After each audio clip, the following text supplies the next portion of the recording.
I'm here today to make the Europeans hydrogen leaders. And we brought some African collaboration so we can do the synergy between the two continents.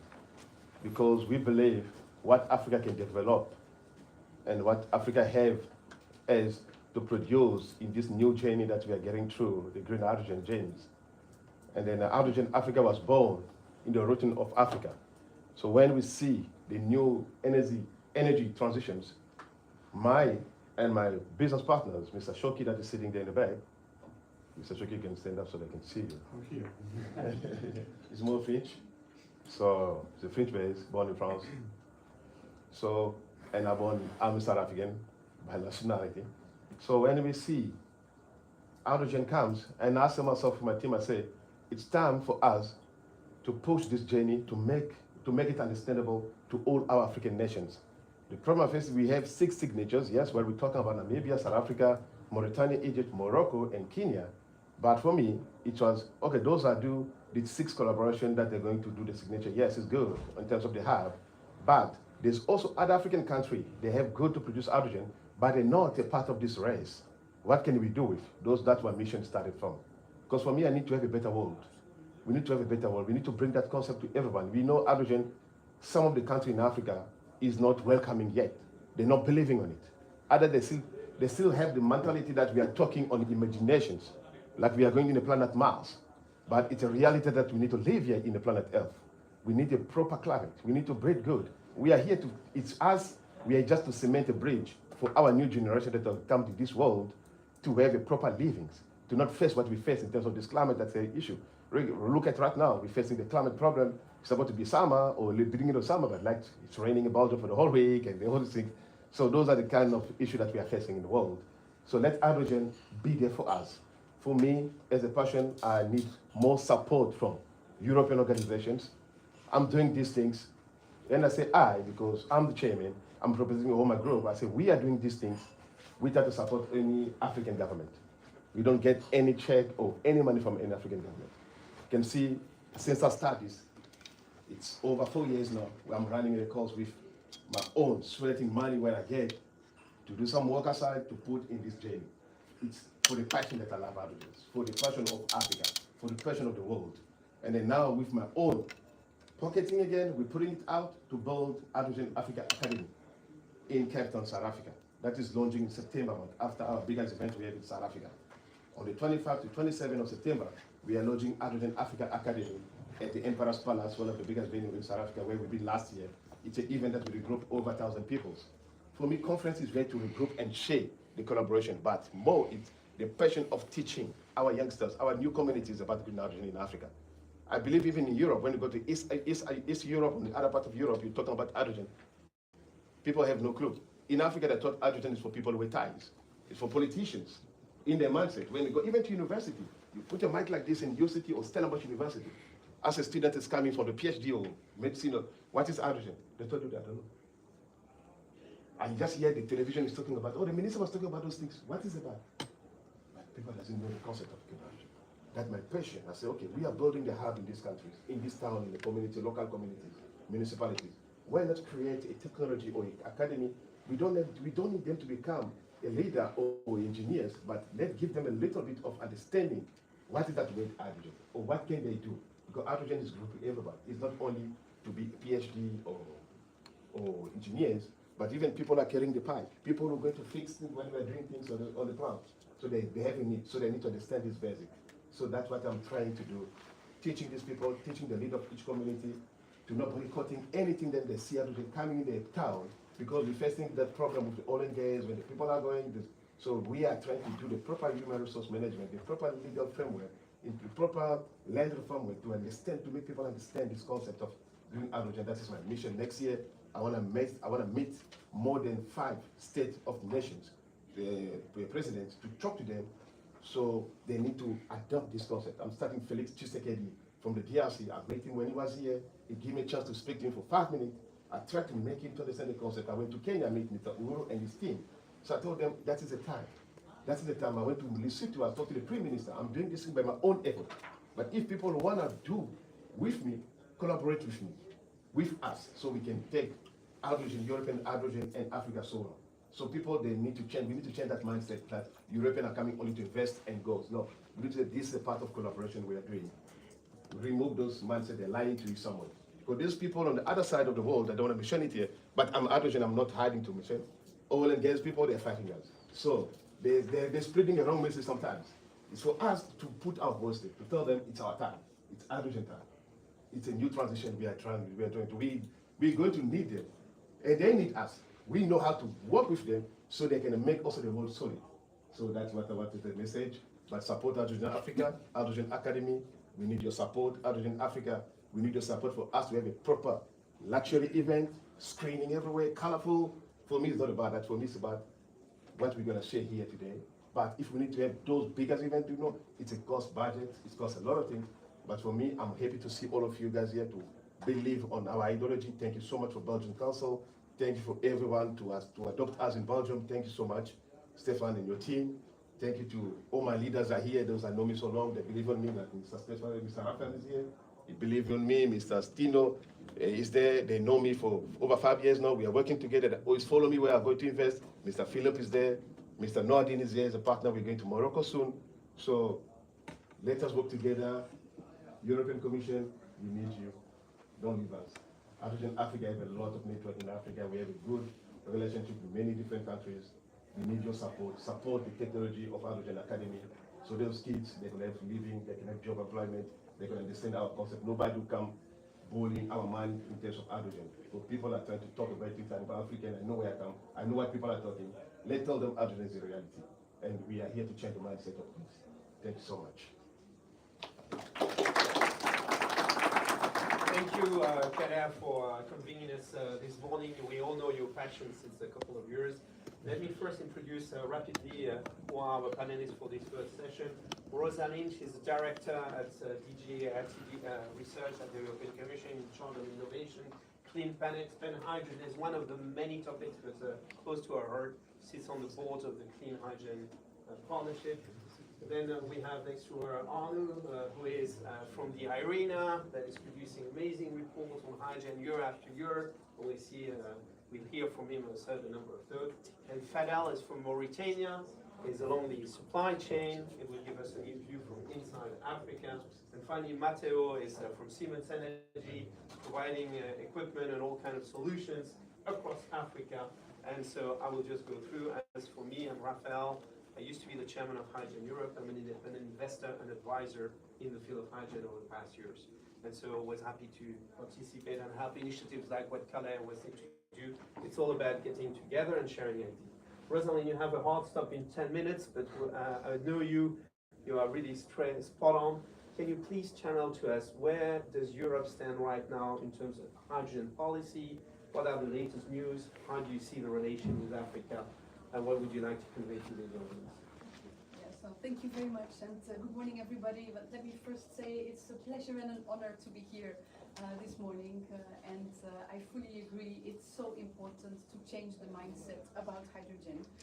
And from the European Commission side, I'm representing the department that invests in research and innovation, and actually we have already been investing in hydrogen for decades and decades.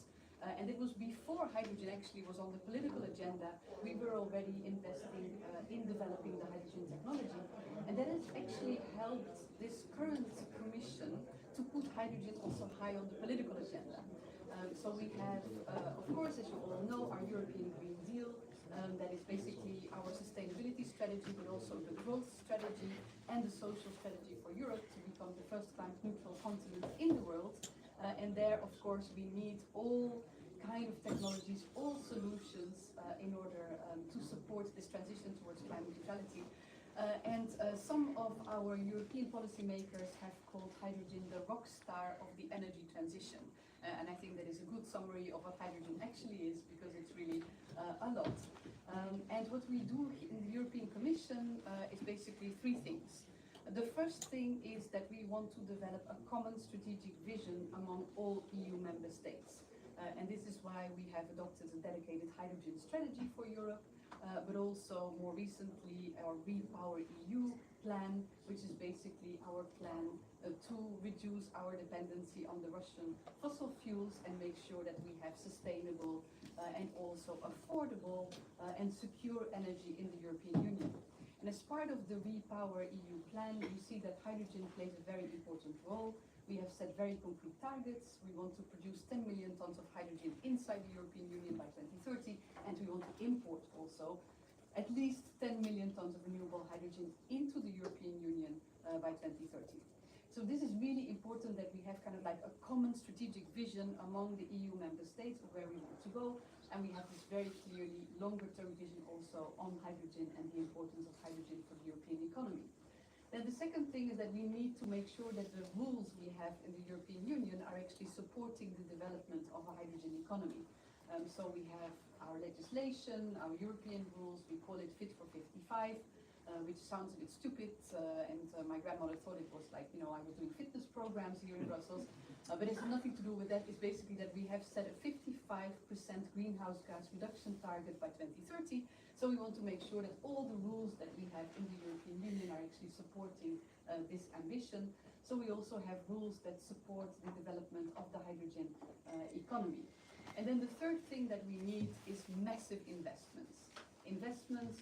Continued investments in research and innovation, but of course also investments in the deployment and scaling up of the technologies. And there, on the research and innovation side, we are really happy that for years we are partnering with our industry and we invest really in research and development solutions to roll out the hydrogen economy across the whole value chain. Now, moving, of course, to Africa, because I think Africa has a huge potential. Africa could be really, a green hydrogen powerhouse for the world, because, of course, as I mentioned, Repower, our strategy for our energy transition, it is sustainable, but also should be affordable. And this is where I think Africa can play a really important role for the European Union, also to produce affordable hydrogen for the European markets. So at the global level, we have really integrated our international relations as part of our European Green Deal strategy. So we do not close our European borders, we really want to collaborate across the globe. And in particular for Africa, in the context of the Global Gateway, we have the Africa-EU Green Energy Initiative.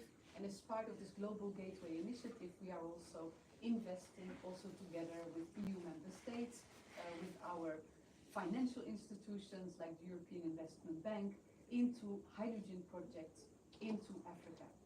What is also really important is that we have launched the Hydrogen Bank, which is basically a financial instrument to make sure that we can pay a green premium to hydrogen production. We have launched the first auction now inside the European Union, where we have selected 7 projects for the Hydrogen Bank. So really companies receiving this green premium. But the good news is that the Hydrogen Bank also has an international leg, and we are really planning to launch also global auctions for the hydrogen production to make sure that it will be cost competitive also globally. And we plan to work with H2 Global in Germany in order to launch these international auctions for the production of green hydrogen. Also, you see that many EU member states, they are concluding bilateral agreements with countries and also African countries for the import of hydrogen, green hydrogen into the European Union. And from the European Commission side, it's really important that we somehow create a platform where we can bring together also all the bilateral partnership agreements that are being concluded between EU member states and the third countries in our green hydrogen partnership. Because we are ultimately really convinced that we are only successful if we roll out the hydrogen economy globally. This also means that we need to work on global standards that are being set, and also global investments in research and innovation priorities. From the European Commission side, we also work very closely together with Mission Innovation and the Clean Energy Ministerial, where we are also looking into developing the hydrogen market globally. Now, one last point, and this is a point we made on the academy, because apart, of course, from investing in the entire hydrogen value chain, we also need to make sure that we have the right workforce, the right skill set in order to roll out the hydrogen economy globally. So also in the European Union, we have launched a hydrogen academy, where we really want to also educate from the lower levels of education towards the higher levels on the hydrogen and the potential of the hydrogen economy and build a skill set. And we think this is a great potential also to collaborate and bring together the hydrogen academies that also will be rolled out in Africa, because I think that will be really important. We need to accelerate, we have no time to waste, so we need to join forces in order to accelerate the hydrogen academy at the global level. So I'm really happy to be here also in the panel, and I think it will be very important also that we identify what we need at the global level in terms of standards that need to be developed, in terms of infrastructure development, because only when we are joining forces we can really accelerate. You're going to leave us in a few minutes, maybe, but based on what you said and for the audience, what is new? So you mentioned very clearly that a number of member states have direct relation to African countries. You mentioned that Africa is part of the global hydrogen cooperation, but you singled out something important, which is the new way the hydrogen bank is going to deploy money. So you want to open the possibility to finance directly projects that are abroad. Can you further detail a little bit what is going to be new? Because some of us are familiar with H2 Global, not. Maybe to rephrase, we have ways to finance projects in Europe today. There are different ways at national level, ways at European level, and the hydrogen bank that just finances European projects, you just say, it's going to also finance project abroad or importing of hydrogen. Is that correct? Can you further a little bit elaborate? Because I think this is crispy for the audience. Yeah, exactly. So, I mean, basically, we are now taking the lessons learned from the first auction that we launched in Europe. And based on these lessons, we will then also be rolling out the international pillar of the hydrogen bank, which is still being shaped at the moment. So I have no more details to share about this at this moment in time. But it's very clear that also when you look into the European developments, we are also looking for the transition period for the European Union into the low carbon hydrogen production methods, which also will be very important for the transitional period. For instance, we are also investing now in small modular reactors and to see how we can, for the transition period, also use the nuclear power to produce the hydrogen. But our longer term, and I think this is really important, our longer term political target is green hydrogen, and there it's very clear that Africa is in pole position to supply the world with green hydrogen because of course, the very good solar situation and wind situation for Africa. So we see huge potential for collaborate, including in mission innovation, where it is really important that countries do not need to be a member of mission innovation to join activities of mission innovation. So we have a mission on clean hydrogen, which has different pillars, and I really would like to also invite the African audience to check out collaboration opportunities through mission innovation, because there's a collaboration of 23 countries across the globe, so a really good platform to roll out hydrogen. Rosalie, to help push through your message, so the Clean Energy Minister is a meeting of ministers most engaged in making the energy transition happen. A number of countries after COP21 decided to be part. Mission Innovation is same ministers and all ministers of research, promoting new technologies. And Mission Innovation a couple of years ago added hydrogen, after a long debate, it was 5-6 years ago, in Malmö, to put hydrogen on the table. And the European Commission, Commissioner Moraes at that time was extremely active. You are now representing the Commission here. It's not just the 24 countries or 5 that are active, both in the Clean Energy Minister and Mission Innovation. It's an invitation for countries who want, especially in Africa, to work on complete projects. One of the things we do is pushing through hydrogen valleys, right? And there will be in 2 weeks an event here in Brussels on hydrogen valleys, mostly centered on hydrogen valleys in Europe, because the channel to us is let's work together on hydrogen valleys in Africa via mission innovation. Is that correct? I couldn't have said it any better. Okay. So. Good. I would love to ask you more questions. You told us you are hard stop at 10. It's 10:02. I think you need to go because Rosalind is a very famous speaker, so she needs to be at the other end of town to be in another panel. Please put your hands together for Rosalind.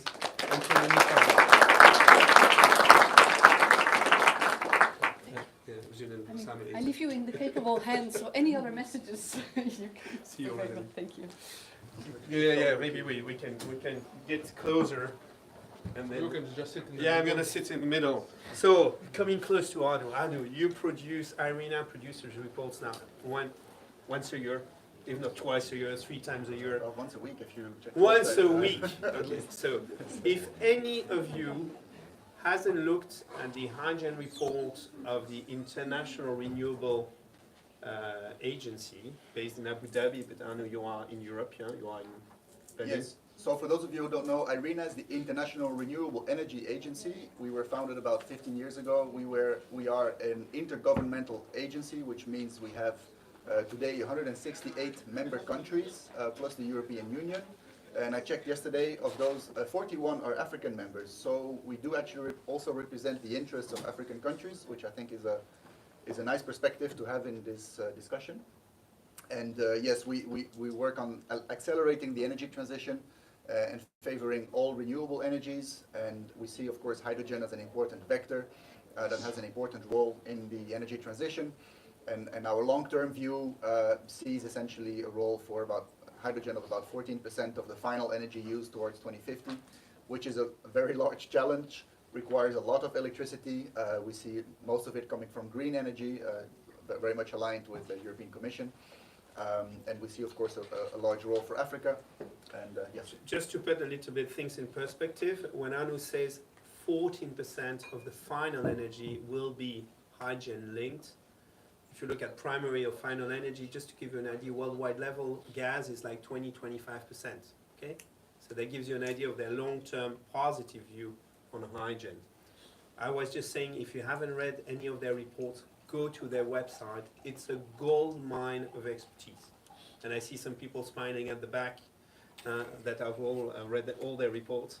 Now, Anu, I would like to ask you, what is your view currently right now on the global hydrogen economy from the IRENA? How do you see Europe? How do you see Africa in there? So the global hydrogen economy is a big word, right? So we see the need for prioritizing the use of hydrogen in what we call the hard-to-abate sectors. So we essentially say you should try to electrify whatever you can with renewables, right? So that's step one. And then electrify indirectly through hydrogen the difficult sectors, which include aviation, shipping, wherever you need the chemical properties. So for the chemical industry, fertilizers, these are big sectors for Africa. And so we are seeing, if you're looking perhaps, so the leading countries, so the EU has been the leader. Rosalinda mentioned all of the policies that have been quite inspiring to the rest of the world. We're seeing ever more developing countries developing their hydrogen strategies. So several African countries have deployed their hydrogen strategies. It's important to decide where to focus the efforts. It's hard to do everything at the same time. A couple of weeks ago, I was in Tunisia. Actually, last week they deployed their hydrogen strategy. So we're seeing a lot of thinking about this. We will see probably adjustments. I think some of the targets are very ambitious. But I think if we want to take a little bit of a positive view, I think when I started in this energy transition business 15 years ago, we were talking about renewables, and the question was, is it possible to decarbonize everything? Today we're talking, how fast can we do it, right? And I think we are at the sort of similar stage in hydrogen where a lot of people are still questioning it. Can we do this? And I think in a few years' time we will see how fast can we scale this. So coming back to Africa, so yeah. How do you see Africa in the global game right now? I mean, because you have the Middle East, you have South America. So how do you see Africa? So the bigger poles are, of course, Europe, US, and maybe Asia. And Africa is still a relatively small player in hydrogen production. I mean, that we might have some examples to the contrary. And of course, there's very significant players. Yesterday, I checked the list of, I think Bloomberg has a list of about 500 hydrogen projects in the world. Only 10 are in Africa. And of those, about 6, I think, passed the financial investment decision. So there's still a lot of work to be done, but of course it has, Rosalinda mentioned it has great resources, especially in solar and wind, and the importance of this shouldn't be understated. Energy costs are really determinant in the competitiveness of green hydrogen. And of course the infrastructure is another part, and this is where, of course, there are many challenges. And so I think well, So when we come to the challenges, yeah. your view is that once there are going to be a certain number of new infrastructure, like pipelines, eventually along the west coast of Africa, Yeah. the pattern will change. That will So- lead us to Mauritania in a second, but Yeah. that's one of your views? We're working on several projects. We've done a lot of power modeling for African regions, and even worked on the sort of roadmap for the global power system in Africa, which wants to integrate. We do think hydrogen can actually play a positive role in providing flexibility and actually addressing some of the needs of African development. So going back to last year, the Nairobi Declaration said, our development... Okay, so you plead for hydrogen for Africa and for export. So we see a dual role for hydrogen there, exactly. Good. And this has been, so we are aligned with essentially this Nairobi Declaration by African countries, and we support this. Last month we had a report we developed together with UNIDO about the role of hydrogen in industrial African development. So we do think that this is important, not to forget about these local needs. If we forget about this and just focus on export, there will be more barriers. And there will not be enough support to get this off the ground, I think. I'm happy to hear, there might be examples. It would be to the interesting to hear Fadel. Fadel, Yes. he pointed somehow to Mauritania. Further down we have Namibia. Rosalind didn't mention, but President von der Leyen was in Namibia a couple of months ago. No, even this year. Huh? So it's quite recent. So Mauritania has been very active in hydrogen at ministerial level. I think the first event was in 2019, the first ministerial. Had the pleasure to be there. It's like everywhere, it's small crowds and then it grows. Where do we stand right now? Is it a 1,000 people community like we saw it grow in Europe? I mean, you are very active in this. How can you tell us from a given country what has been your experience? And you can eventually extend it a little bit to Western Africa. What have you seen? What are the trends? First of all, thank you very much. It's a pleasure to be here with such an esteemed panel. Just to point out for the audience that I'm here replacing Hassanna, which is a hard task. He's very knowledgeable in terms of green hydrogen. Me, I'm more focused on the supply chain and infrastructure side. But as a Mauritanian and as a person that follows what is happening in the country, I believe the leadership of the country has really clear vision in terms of green hydrogen. The plan for the country is to have 3 main hubs along the coastal shore, and I think also you mentioned infrastructure in terms of challenges, but you mentioned the downstream in terms of pipeline, but I think also in the upstream, in terms of location, in terms of road infrastructure, there is still a lot of work to do. And I think it's a room where international stakeholders can step in order to help the country. And You also in Mauritania have a given issue, which is water access. Yeah. So how do you work around this? actually, yes, it's an issue because you cannot drain the water from the water sources that are really scarce in the desert. You have the option of the river, but unfortunately also it is used for agriculture. But I think the best and the most feasible option is the desalination plants. So it means you're all going to be on the coast? Basically, yes. I think it's the plan. I think there are talks with companies that are specialized in desalination. That's why the project will be mainly based in the region of the Inchiri and the Trarza, which are the region near the coast. So, but unfortunately, there is only, few roads, and that creates a huge dependency. Okay, so few roads, difficulties, Absolutely. but what are your main assets? The main assets are, the solar exposure. If you take a look at Mauritania, wind and solar exposure is one of the best Best in the continent. world, the Yeah. two? Huh? Yeah. Yeah. Access to the sea? Absolutely, access to the sea, closeness to European markets. I think they will talk about a pipeline going from Mauritania to the Canary Island and then straight to Spain. There are options. Would it go up the coast? It could. We come into geopolitics? It could integrate with regional corridors. For example, in Morocco, you have the Tangier port in the north, but you have also the Moroccan are trying to develop a new port in Dakhla, which is really close to the Mauritanian side. So the integration in terms of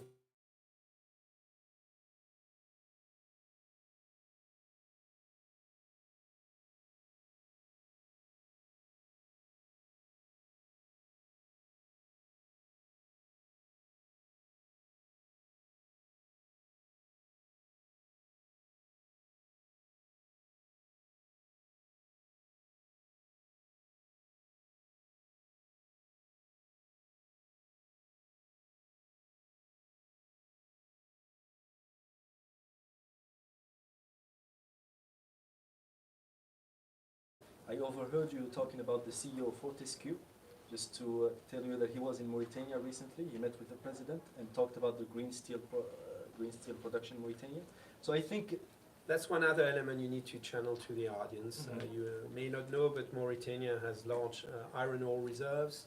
They come to the coast from very far, from inner lands, by train, and the iron ore is just shipped outside of the country. Yeah. So there are topics to transform it locally and do like some of the projects that we see in Europe where you upgrade the iron ore on site thanks to hydrogen. And so you're going to sell something higher value. High value That's what you are referring to? Yeah, absolutely. Yeah, a high value product that could be exported rather than just shipping the raw materials. But I think the And that's via international cooperation. yeah, absolutely. There is a lot of room where international stakeholders could step in order to help countries like Mauritania develop their projects in terms of green hydrogen. So that basically bounced back when we heard Calais before saying, well, it's not all about, you know, here we are in Europe, you want to buy hydrogen and we can produce and you can, it's about hydrogen for Africa, hydrogen for Europe, hydrogen for the world, and developing a certain number of different options, and industrial options in Africa that will benefit Africa and benefit the world. Absolutely. Matteo, you have a broader view. Can you bring us a little bit, maybe you cover for Siemens Energy entire Africa? Northwest and Central mainly, but But you keep an eye on everything. Of course. Can you take us a little bit maybe Yeah. towards Egypt, take us down maybe to South Africa, go a little bit around? What can you say? Look, I think that there are two main channels in which green hydrogen will be scaled up. First, those that need it locally, Morocco, OCP, Mauritania for green steel, and those that will rely on a global market for hydrogen through maybe the step through ammonia for shipping, right? And those are, I would say, Namibia is the first one that comes to my mind, but then also Egypt. And I seen from the technology supplier side, we really hope that on the industry side we can get quickly some proof of concept with large investments like the ones planned in Morocco, so that we demystify a bit the complexity around the industrial part of it, because the technology is there for years. Here we're talking about scaling up, right? In order then for the part that is so dependent on the hydrogen global economy, like the Namibian projects, to then follow, reassured that the project implementation has worked in other locations, so we de-risk such investments, we lower the cost of the investment of the loans that are necessary, right, to leverage capital at a cheaper rate, and then access the global market.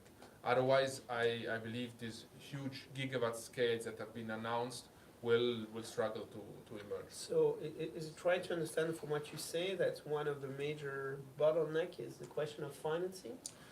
I believe so, because when you get to a certain scale, you cannot anymore say, okay, we are 2-3 big conglomerates, we cover the gap with our equity, and then we will find some cheaper money. The European Commission and other World Bank and the multinationals, yeah, they are in providing affordable capital, but we are not there at all at the scale of covering the dozens of gigawatts that have been announced on the continent.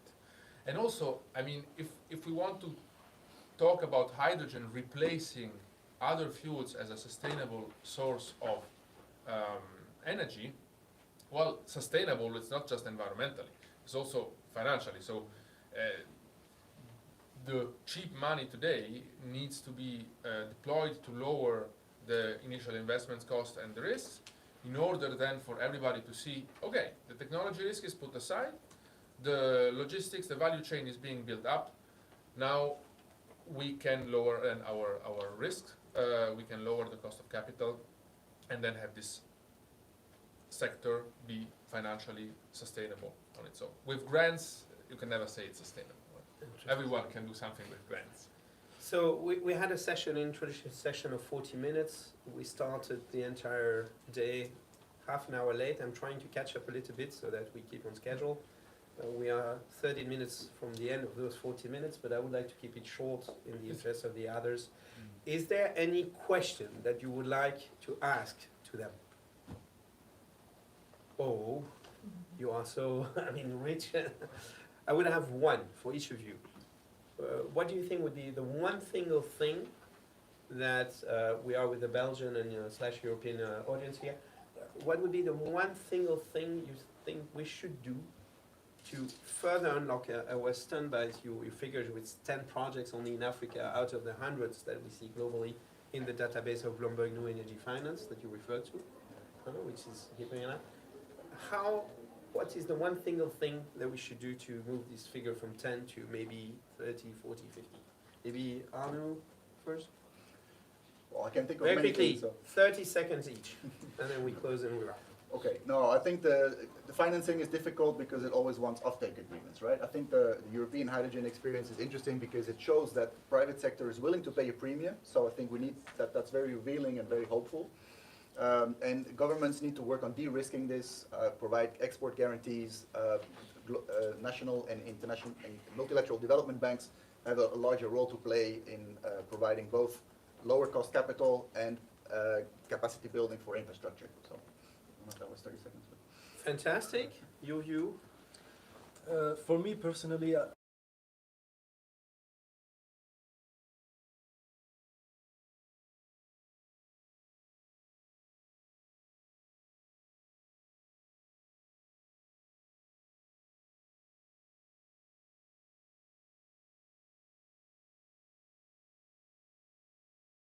manage these type of technologies here. In terms of formation and everything. Very interesting. That echoes also what Khaled has said and Rosalind is you talk about capacity building. So exactly. it's talents in the country, potentially something also you need to build on because having the technology you still need. Maybe a reaction on this or some other ideas? Maybe? So localization is for us a must. We see it in the just in the economics, in the business case. Assembling a large-scale electrolyzers, not the smaller ones, but the ones that we do, locally provides significant benefits. And so, as soon as the project is big enough, and in Mauritania it is big enough, we will assemble locally. And in terms, I would come back on the offtake agreement if we want to talk about kicking this off. It doesn't need to be on a multi-gigawatt scale and from 0 to 100 in 2 years. But if you have a framework in place and you start with the first few gigawatts, as I said, it will show the way. And then, the sector will pay the premium and it will start rolling. Fantastic. We got it this morning, already a certain number of events. Main message, plenty of things happening between Europe and Africa. Okay, there's lots going on. Lots of possibility of collaboration. A certain number of things still somehow in the early days. But capacity building, training, people being active on the grounds, localization, finance are some of the keys. And when we come to finance, what I heard from the Commission is that at least on the Commission side, on top of what a number of countries are doing, there is more coming. And you may or may have not noticed, but during the last Hydrogen Week, here in November 2023, there was some pattern that was put on the table, which is a pattern of cooperation between Europe and South Africa, namely Brazil. So there are things coming up there on the margin of the G20. So in terms of collaboration, South Africa, Europe. The same is probably going to come up this year or next year between Africa and Europe, so stay tuned. And I think as an introduction session, we have more or less set the scene. I hand over to the next, and so we just cut short by 10 minutes. I do believe that nobody is despaired by the fact that they couldn't hear you. We're here. And you are here, they can have further discussion. So I see in the program, I don't know if the next speaker is ready, but I see here, and I don't see Calais. So we hand over to Peter Paul van Zween, who is business developer innovation for development from TNO. Thanks a lot to my fellow panelists.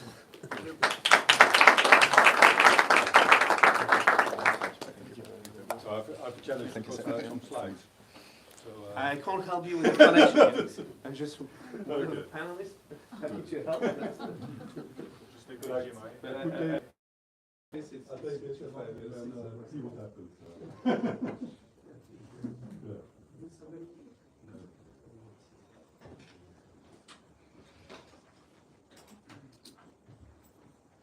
No, that's the first step.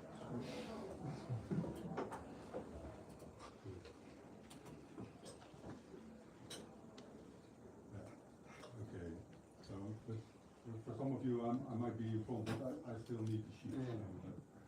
But it's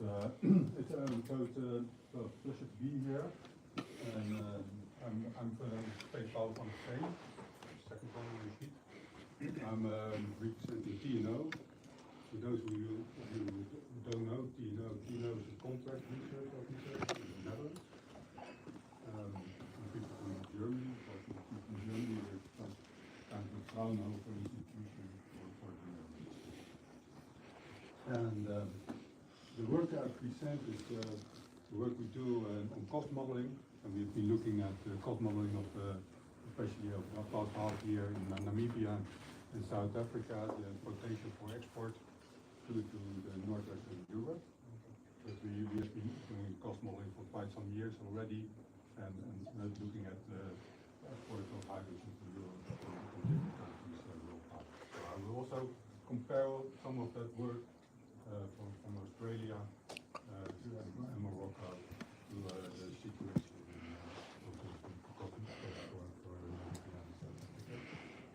and I will also look into what is actually the cost of producing hydrogen here in northwestern Europe. I will start with the literature survey we did, because over the past 2 years actually, well, a notable report by Irina actually also was published on the cost of hydrogen. There is also a report from the International Energy Agency available. There is a report from PricewaterhouseCoopers, and there is a report from Frauno. So if you are interested in cost modeling, there are a lot of reports to be read. And I will show some of the findings of reviewing these reports and then comparing them to our actual cost model that we have in place at TNO. The work, as I said, was performed by Benjamin Schoenmaker, my colleague in the Netherlands. So I mentioned already, so what we have is different cost models in place. And well, I start with these three models. And at the end of my presentation, there are red. Can you hear me? Yeah. Okay, let me. Okay. So in the end of my presentation, there are some references. So I hope that the organization can share my slides with you, so that you also have the references. But if you look at these three cost models aimed at 2030, so they extrapolate with kind of a learning factor to 2030, and they calculate the cost at the place of the production. So if you produce Australia, then it's the cost of the production of the hydrogen in Australia. And if you compare these studies, they're quite actually there's a lot of similarity. The lab life cost of hydrogen is comparable all over the world. There are some slight discrepancies between the studies. So, for instance, the International Energy Agency has a slight preference to go to, for instance, singly only using solar for a certain region. And then for the northwestern Europe, that would be only using wind. So instead of what you see a lot, of course, happening also is combination of solar and wind. So that's one of the slight differences that we see. If you look at in general at the cost levels that are predicted, then well, if you go the cheapest for International Energy Agency, cheapest is Australia with a high solar efficiency, of course, and going down to $1.6 per kilogram of hydrogen, really low. looked at good wind resources, and that's northwestern Europe, the prices go to $2.1 per kilogram in these studies. For Namibia and Southern Africa, it's between 2 and 2.75 US dollar per kilogram production cost. And so you see that Australia, Morocco also perform significantly better, of course, in these studies. But it's actually quite comparable. If we now go to the Fraunhofer study, which is actually the Fraunhofer study has two components, so they also calculate the cost at the port of, at the German port, I would suppose, at the port of Rotterdam. So if you're at a port in the northwestern Europe, what is the cost then? But the cost that I show here is the cost of production at the location where the hydrogen is produced. And here you see that there is quite a large variation in the different locations. It's in euros per megawatt hour. I've converted it to euros per kilogram to also compare it to the other studies here. And what is quite clear is that Fraunhofer projects levelized cost of hydrogen that is significantly higher than the other three studies. So they're clearly more conservative, and that is twofold. We think it's one way it's the efficiency factors that are used. The other could be also the learning curves that are used to extrapolate to 2030. So for South Africa and Namibia, the costs are comparable. We're talking now about 4.2 euros per kilogram of hydrogen. And compared to the 2 and 2.75 I mentioned earlier for the other three studies. We try to get a grip on that. So for certain studies it's quite clear where the differences come from. Unfortunately not for all of them, because not all factors used in the calculations are equal. General conclusions from this. Well, we have three studies with similar developments in levelized cost of hydrogen. There's a slight preference for the International Energy Agency to go for single renewable source for certain regions. And of course, the clear conclusion that Fraunhofer projects a much higher levelized cost of hydrogen. One statement about the capital costs. Of course, we know that capital cost is the major driver for the levelized cost of hydrogen. And apart from that, the energy mix and the renewable capacity ratios, and so, but this is quite capital intensive. So what we see in these cost analysis is we're talking about for 1% of weighted average cost of capital, talk about a penalty of $0.2 per kilogram of hydrogen. So that also shows that there's quite a dependence on what your WACC is in the end. I come back to the last 2 points, because that is this. Okay, what is now this tendency for single solar, single wind, and compared to hybrid, and then the other one. Okay, what is this competitiveness of production of hydrogen in northwestern Europe? And therefore, we did some calculations with our own hydrogen supply chain model, and I want to show you some results. Okay, well, the colors are not that clear, so I'm sorry, but here you see we compare. These are figures we use still for 2023. So here we do not do extrapolation, but we feel okay to look at the ratio between the different regions. It's already fairly worthwhile. And The large part here, so the lower part, this is the cost of the production of the hydrogen. We convert to ammonia, and we calculate the cost at the port of Rotterdam. So and you see this is the ammonia conversion, and then we have the other costs listed over here. And then we start from 2 gigawatt of renewable electricity available. So what is also interesting is to look at the figures that we added on top there, because that's then the amount of hydrogen you produce with this 2 gigawatt of electricity. And it's interesting to see, of course, that there is quite a difference also there in the amount of hydrogen that you have. You have two. Yeah. Sorry? Have you computed certain things where you have baseload hydro as a source? So hydro. You have combined them because solar is variable, Yeah. wind is variable. Yeah. So you combine them so that you balance them. Yeah. Have you made the calculation for a stable supply with hydrogen production baseload hydro-based? Hydropower based? Well, we didn't do it in this Would it exercise. take you even lower? We didn't do it, so we cannot answer it.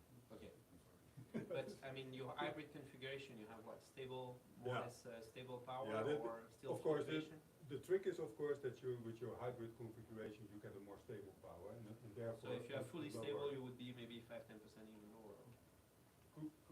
I don't have the figures, but what you see here, of course, clearly, is that if you have a hybrid configuration for Morocco, Australia, and South Africa, we feel that you get clearly a lower cost because of the high utilization rate of your electrolyzers. That's the main driver. What's the size of the electrolyzer system in these examples? About a half of so I'm not sure. I have to check. I think it's about 1 gigawatt. So This power in place.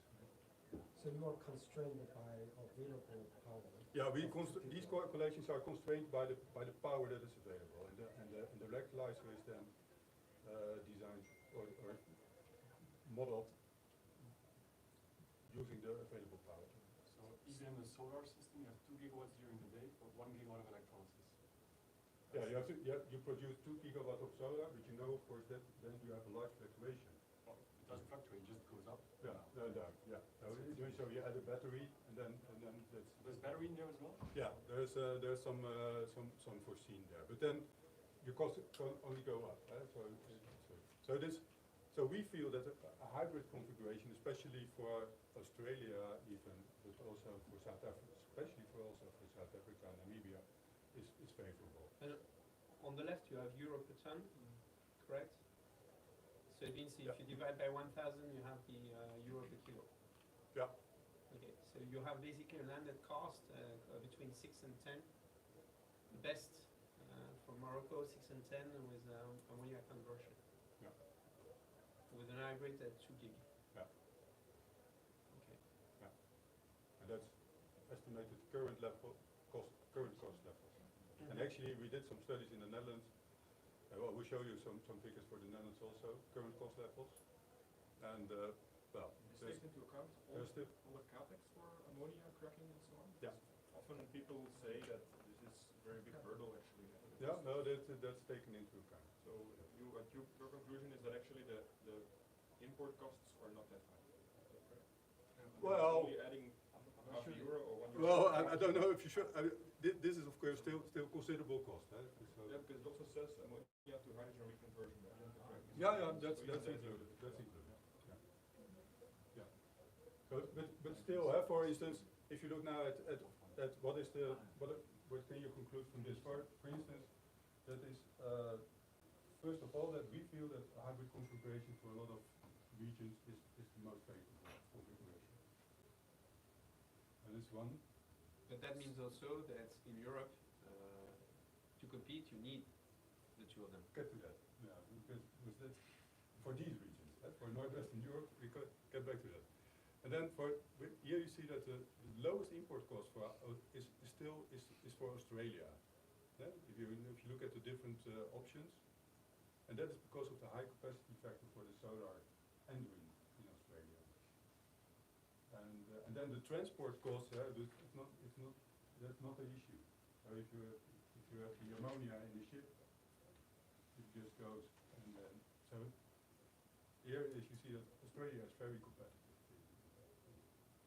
In your ammonia synthesizing this calculation, is it ammonia stable production or is it dynamic? Because today generally is fixed, right? And Yeah. then ammonia doesn't like variability. No, but it's yeah. So that is fixed indeed. Yeah. So You can you buffer. are assuming. You can buffer and have a fixed production of ammonia.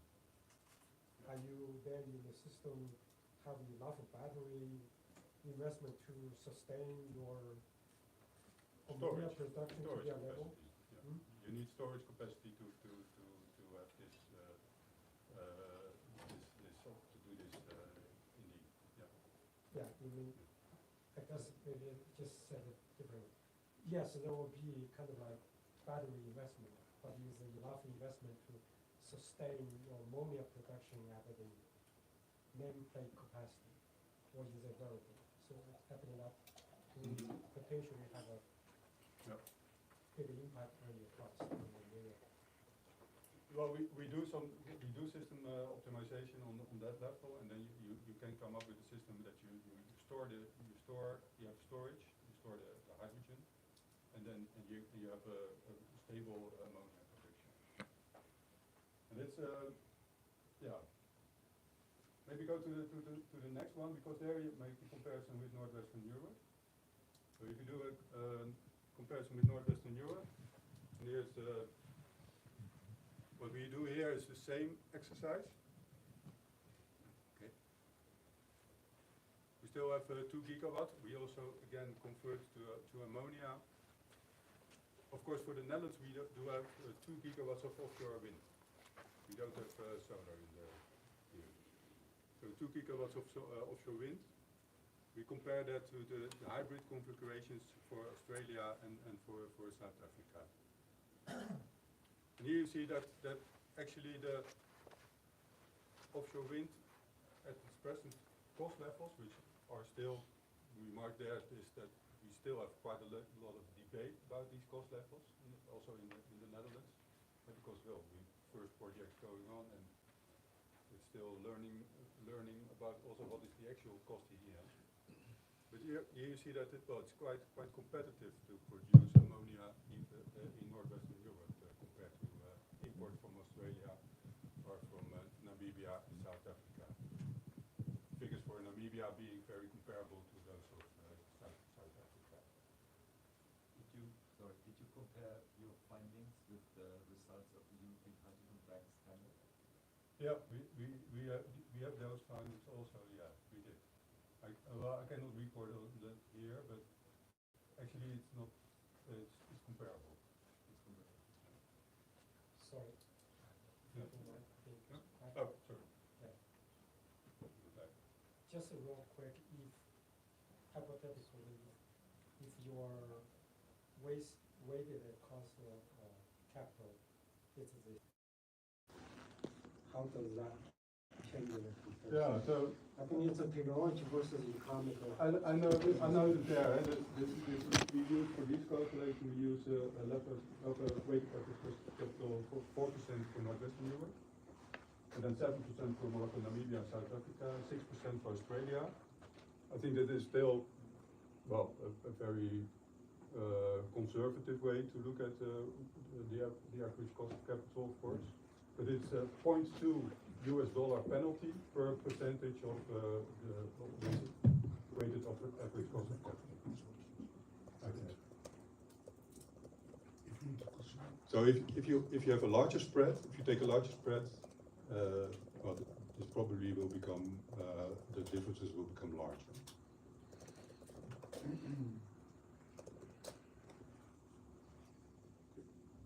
So that brings me to the conclusion of my presentation also. So I think what we see as a hybrid configuration is clearly favorable for well, South Africa, Namibia certainly, also for Australia. And we know that is also the line of thinking. For the Netherlands, you see we have this dependency on the single source offshore wind. If you look at the hydrogen export from South Africa and Namibia to Western Europe, well, there's clearly, you have to be careful there that it can be clearly outcompeted by others. And of course, I showed figures from Morocco. If you would have a pipeline from Morocco, of course, then you would need the conversion into the hydrogen, and then that will also be a game changer, of course. Yeah. Did you run some calculation, Brazil to Europe? Yeah, we did, but I don't have the figure with me. Yeah. Yeah, okay, But but you we have did. them in mind because you have some of the best Yeah. offshore wind conditions there. Yeah. So Brazil is certainly And you have baseload hydro. competitive. Yeah. So how does it? I mean, because you have in the Netherlands offshore high capacity factor offshore, but not Yeah. as strong as in the best location in the world, which is northern Brazil. Correct. Yeah. So I mean, here basically you send a political message, which is Europe still outcompetes import, which is a very strong message from China. Yeah. But is that true for every single geography? Um, Maybe you don't want to say it, fine. But No, but I don't say the message. It's nice to hear. This is a message. I think that well, it's a strong message, of course. I wouldn't say outcompete, because well, compare. Maybe outcompeted. Let me You make get that. back to your government's super happy. Yeah, well, I think it is, but it is thinking. It is certainly a line of thinking that we have to look into. Yeah. And you took into account the fact that you need to have non-constraints and you need to be delegated act compatible with that, which you need to prove additionality. Did you take that into account? Yeah, but that is even for of course for import also quite a struggle. Sure, but you have more Certainly, likely. think about import from South Africa. Yeah, for instance. you have usually new capacity in that case. Yeah. So I think that's yeah, but what I wouldn't say has how outcompetes, because we're talking about modeling here. That is also still under a lot of debate. There's still these models are developing. No, it's interesting. Irina is here. Interesting. I'm really glad that we also came to agreement in Rotterdam that the International Energy Agency is now setting up a kind of a working group to further look into these models, where the differences come from, for instance, and that we can further invest in these models, because I think it's really important to further get a grip on some of the outcomes that we see here. Indeed. But the message that Europe has a very competitive, can be competitive, that's clearly something that comes out of it now. In your model for the, is there a IPP price difference in your electricity? Or are you assuming same IPP price for the renewable electricity? Because you have 2 gigawatt. So Yeah, so what's the local price of the, Correct. the solar? is there a price difference in that or not? Then I'm not sure. Yeah, I think we calculate with a fixed price for the technology. Probably not going to be true, right?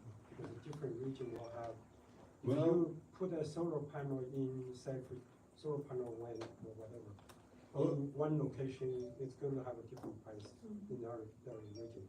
Even for nuclear power, same. Yeah, I agree with you. I will have to look into it.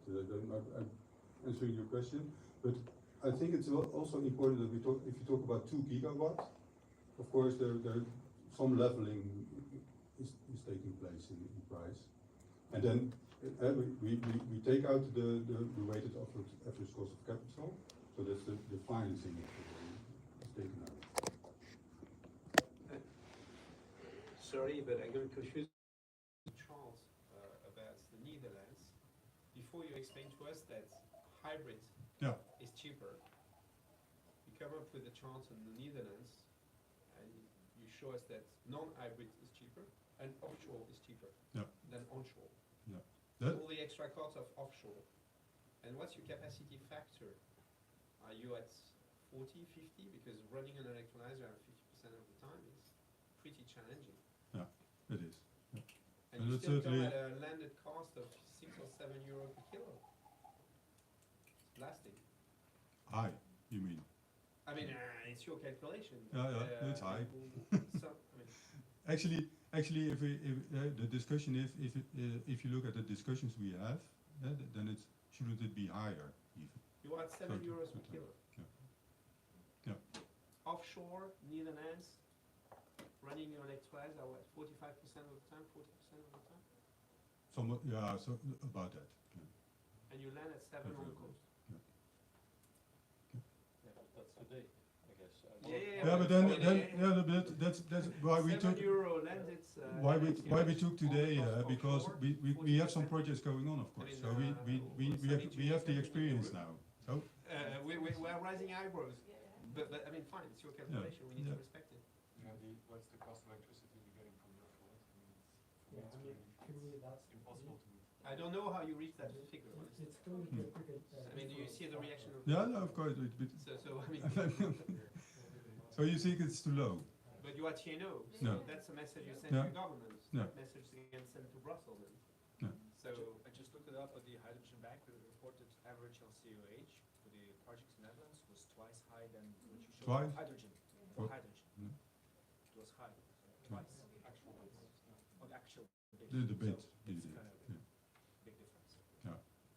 No, this is what came out of our calculations. All about the I mean, assumptions. it's not like you are, No. talking in front of an audience of people who have not been in the field for. No, I'm fully aware of it, and that's also why So- I make this remark about we have to look carefully in these types of models that we use. But what Yes, is more that is- important is the message that's sent politically, that is sent out of you with your TNO Mhm. tag, which you have noticed how we interpret it. Yeah. Immediately. Yeah. Because it's governmental message. Maybe I can react on that. I don't think it is the model you're talking about and not the message of TNO. No, it's not a message. Because Yeah. the message of TNO, there is a study done right now, basically it will almost be finished. And in that message is basically what you say, that the hydrogen price in the Netherlands will be 14 to 16 euros. But this is a model, and that's the difference. And the reason for the high price of hydrogen in the Netherlands is basically at this moment, so if you do that, is basically the electricity cost and the electricity equipment you put into the electrolyzer. And in the Netherlands we have a much higher electricity cost at this moment compared to other countries. It's the connection fee which is higher and also the other fee.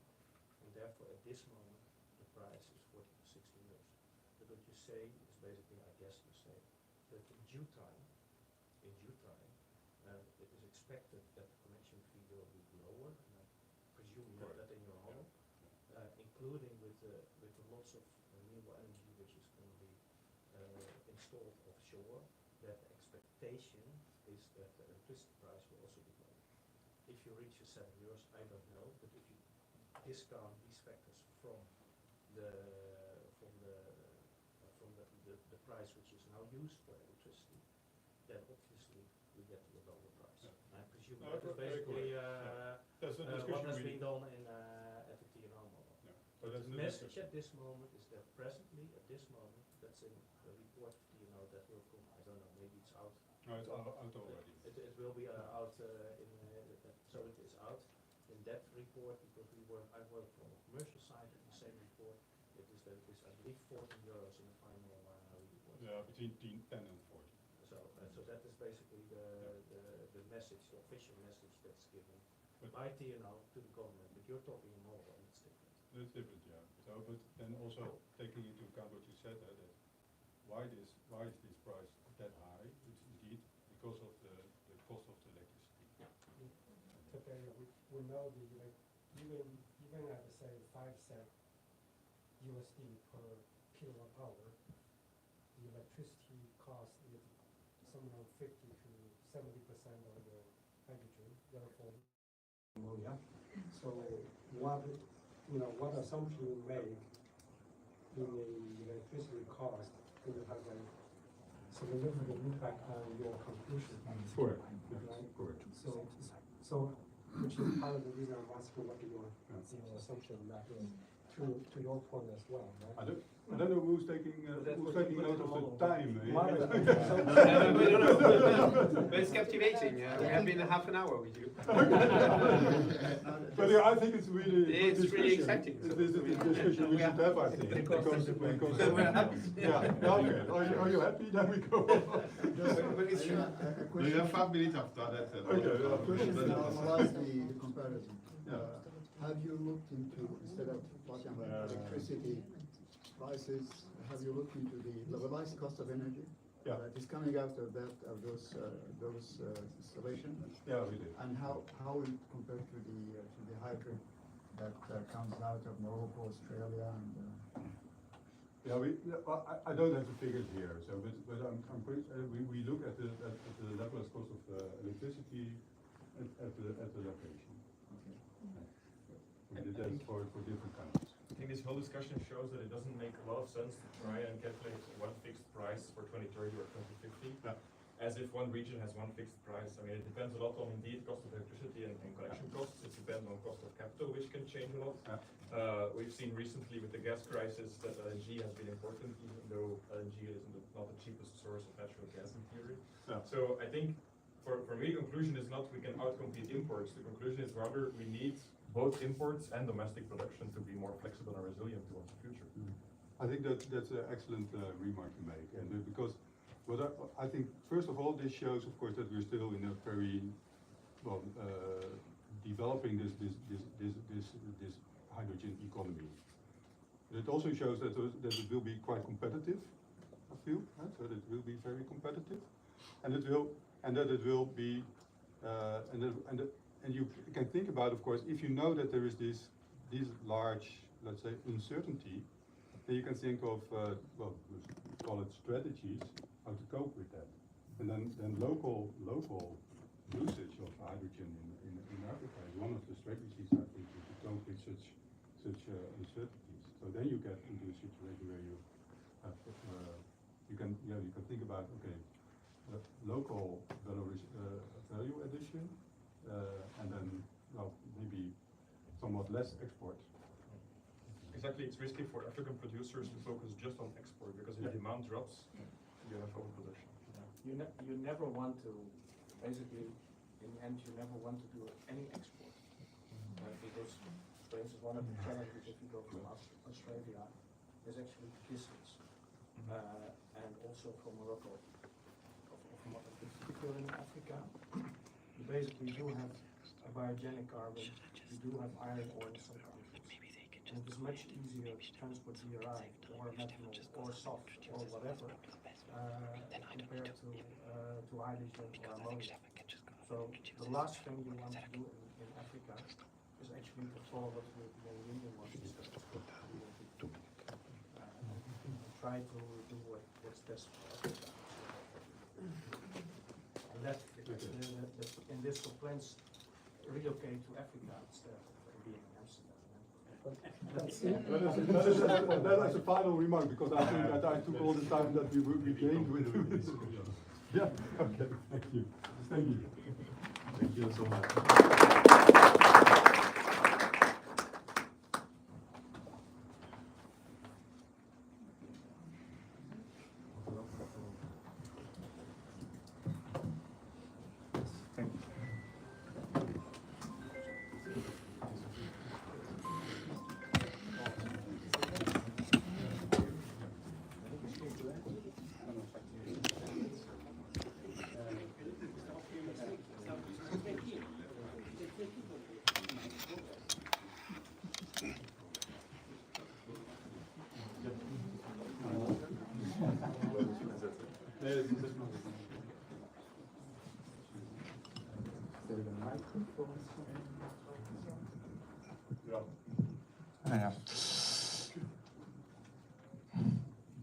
Okay, good morning also from my side, so maybe small introduction.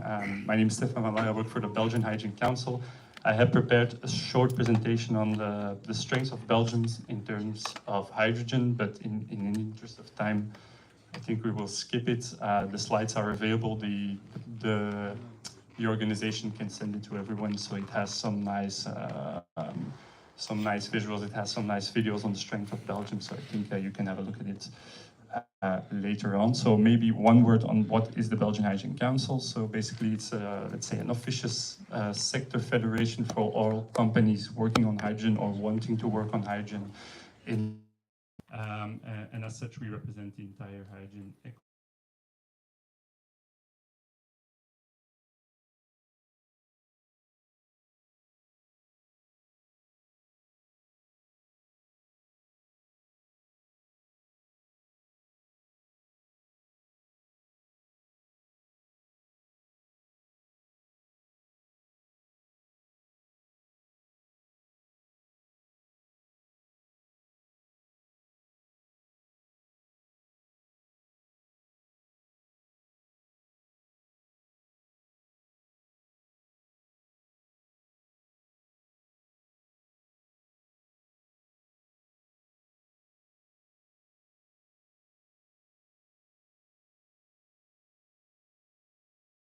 We have Sophie Benedict Jacques here, so she works for Enable. It's the development cooperation for Belgium. Then we have Jan Rongier, who works for Solid, a technology company. He will tell all about his technology. We have Rémi Laurent from Fluxys, who is the infrastructure operator in Belgium. And we have Kirsten Rijmakers from the Port of Antwerp Bruges International. And then here to my left, we have Jean-Baptiste de Kuiper from DEME. First question, quite a straightforward and obvious one. Can you please present your company, what you do on hydrogen, and what are your strengths? Maybe start with Jean-Baptiste. Thank you, Stefan. So the DEME group that I represent here is an EPC contractor. We just talked about offshore wind. It's also a thing that we do. So typically we are active in ports, building them, in land reclamations and in shore protection. We are an old company, 150 years old. Then the last 20 years we've been leading the offshore wind revolution, both as a developer as a contractor. So we do install offshore wind right now globally, Western Europe, but also in Taiwan, Asia, and the US. And then the actual thing that I'm representing here is our development arm. So we also invest, we develop our own projects, we de-risk them as an EPC contractor, as an industrial investor and developer. And one of the pillars that we do right now is we embark in the green hydrogen industry. And we are growing right now at this moment a portfolio of green hydrogen projects. So we develop them from scratch, and we currently have 3 projects in the pipeline and expanding. Flagship project is in Duqm in Oman, where we have a industrial scale project well developed in partnerships, and then other projects in Egypt and Morocco, so typically the MENA area at this moment, and happily looking for other opportunities. I myself am heading the business development team within that entity of DEME, which is called DEME Hyport Energy. Thank you. Kirsten, please go ahead. Hello, good morning, and thank you for the invitation of being here. So I'm from Port of Antwerp Bruges International, and that's a team of Port of Antwerp Bruges that undertakes global port development. So with our expertise with management and also operational engagement, our goal is to strengthen ports and economies by improving the port environment. A port is a place where lots of things come together. It's a simple connection between the water and the land, but it has a huge influence on the local economy, on the transition that is required, or the resilience that is required to deal with changes that we encounter globally, and also a port determines how you're established in the global supply chain. So with our team for over 15 years, we work with ports globally, certainly in strong growing regions. And since I've worked there, also the focus on the green hydrogen projects and what is related there with the infrastructure, what is necessary, has changed a bit our focus as well, and has made that some countries that were not due to cargo links or other links with Antwerp were not on our radar as a priority have become. So that means a shift. We like to work in cooperation, so I think with all of the organizations and companies here, we have projects together to support each other and to really see what as a Belgian group that we can bring actually to the African countries and the ports. Yes, thank you. Amy? Okay, my name is Laurent Remy. I'm working for Fluxys. So who is Fluxys in a nutshell?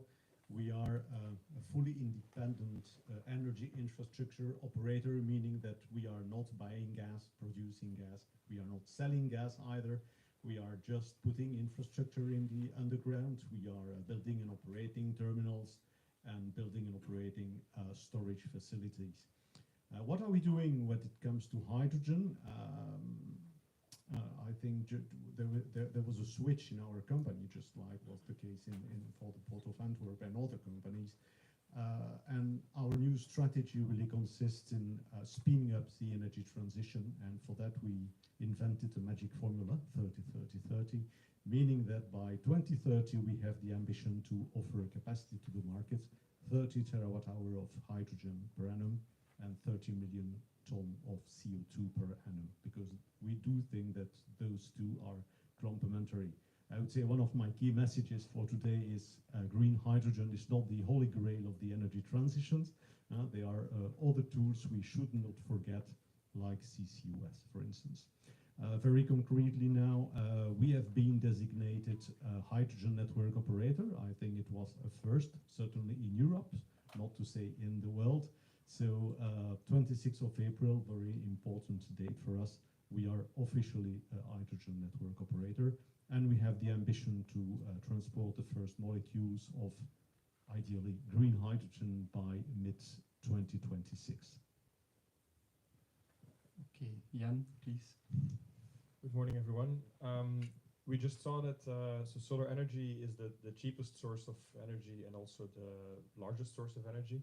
On the other hand, we also saw that electrolyzers don't work very well with solar energy, and that is why we have developed a technology that specifically produces hydrogen from solar energy directly.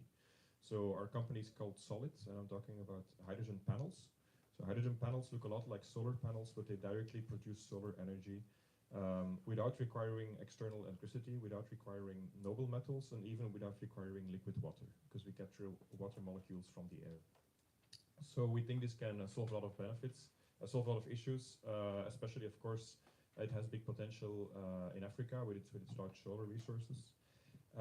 And the first activities we are deploying now in Africa is actually small-scale clean cooking applications, so to replace firewood with hydrogen, clean hydrogen for cooking.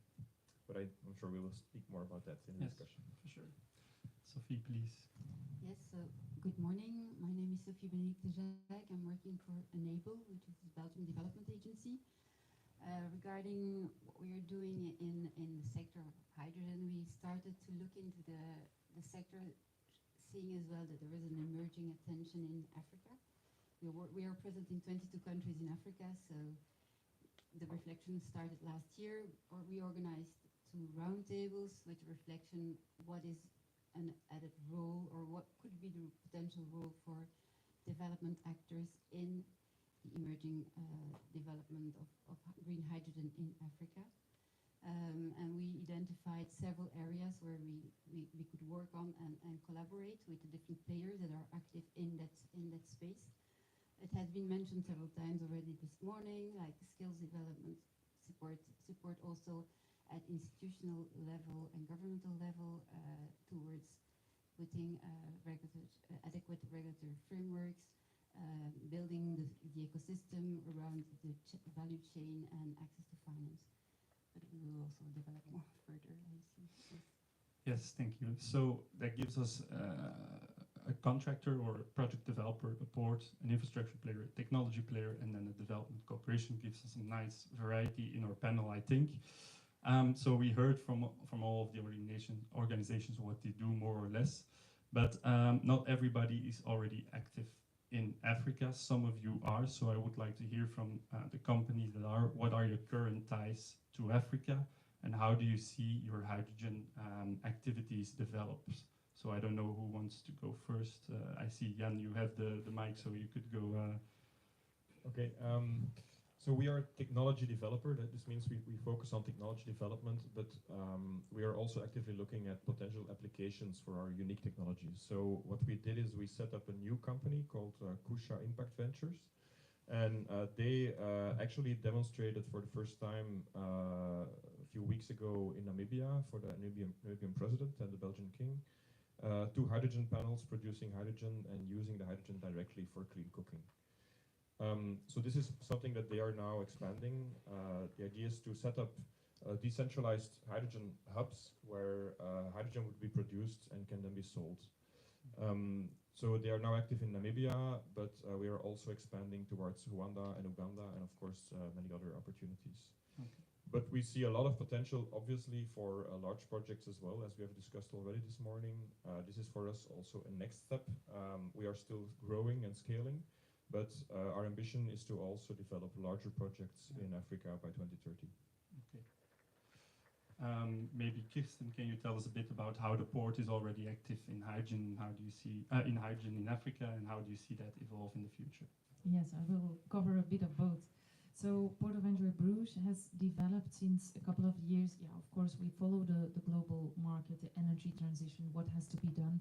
And in the port platform in Antwerp and in Belgium, we developed a hydrogen roadmap based on three pillars.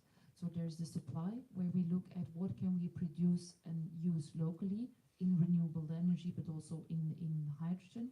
There's the aspect of infrastructure, where we will connect the infrastructure regarding the import terminals, but also the connection between the terminals, the industry, and also towards the hinterland and towards Germany.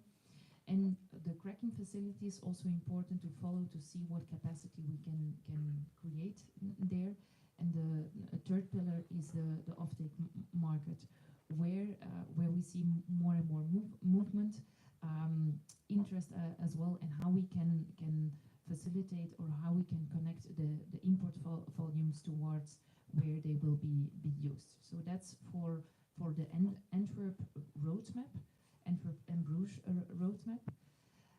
But the same can be applied as well on the exporting side. So I've mentioned that as our team has been active supporting ports with expertise already for quite some time. And the green hydrogen or the energy transition offers new opportunities for the green industrialization that is needed or that will be needed for Africa. We see the demographic growth that there is requires a need for the capacity building, for efficient logistics, for